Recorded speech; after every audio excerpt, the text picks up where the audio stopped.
Dr. G, and I'm here with Dr. Sam Lavis.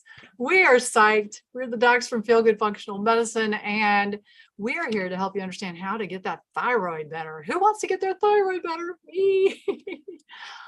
So we've got some tips for you. I'm going to go ahead and pin me so I'm there. So we're both pinned, and you guys can see both of us. Nice. All right. So Dr. Sam, how are you today? I'm great. This is so exciting. I've never done a masterclass. I've never done, since getting out of residency, it's kind of like my hands are free and I feel like I finally can do the things I'm passionate about. Dr. Sam has been working hard, and so now we're planning on doing a masterclass on the thyroid on October 29th. You guys, you got to join us. It's going to be so great. And today we're going to give you a few tips, little teasers about the type of thing that you're going to learn when you come to our masterclass. So Dr. Sam, what are your favorite nutrients when we're like trying to get that thyroid doing better? And are there tricky ways you can see if you have enough? Because I know I learned about a tricky way that you mentioned to me just a few minutes ago. Tell everybody about that tricky way to tell them. The first trick and tip is the iodine patch test, which essentially you put iodine or Lugol solution on your arm, and if it's in like a inch by inch patch, and if it's there in 24 hours, you know that you have adequate iodine, and if it's gone, then you know you're iodine deficient. It's just kind of a quick and dirty test.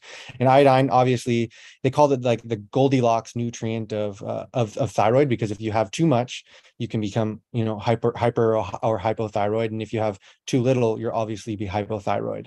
And so you want to get just kind of that sweet kind of golden 150 micrograms a day to have the perfect thyroid function.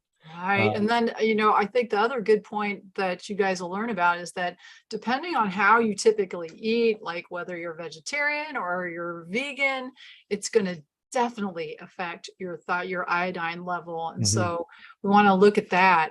So that's a great tip. You guys, when you got to join us on October 29th at 10 o'clock, it's going to be online. We're going to answer questions, and we're going to bring you all kinds of good stuff about your thyroid and how you can heal. Let's see, any other tip for the day that we should give them? Yeah, I think that my biggest tip for thyroid nutrients, I mean, the biggest ones you think about are iron, iodine, selenium, zinc, and then vitamin A and vitamin D. And these are, different levels. Like when you're eating plant foods, like depending on like soil quality, you can have different levels of selenium and iodine. Like it can be 100-fold different in one area of the country versus another area of the country, just depending on soil levels. And so you really, a big focus for me especially is like getting these nutrients from foods that I know it's going to be very reliable, which happens to be like liver and organ meats and different things like that, because then I know I'm getting those the exact amount that I want. Right. If you're not, supplementing can be great.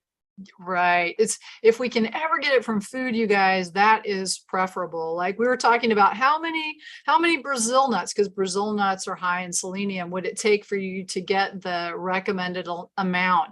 And I think we came up with like, what was it, 20? Yeah, 20 Brazil nuts. Yeah, that gets kind of pricey, but you can combine it with other foods like organ meats.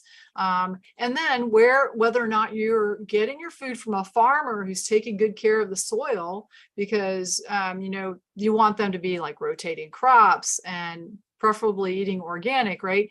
The better care that is taken of the soil, the more you're going to still have those minerals there. So you guys, we hope that's been helpful.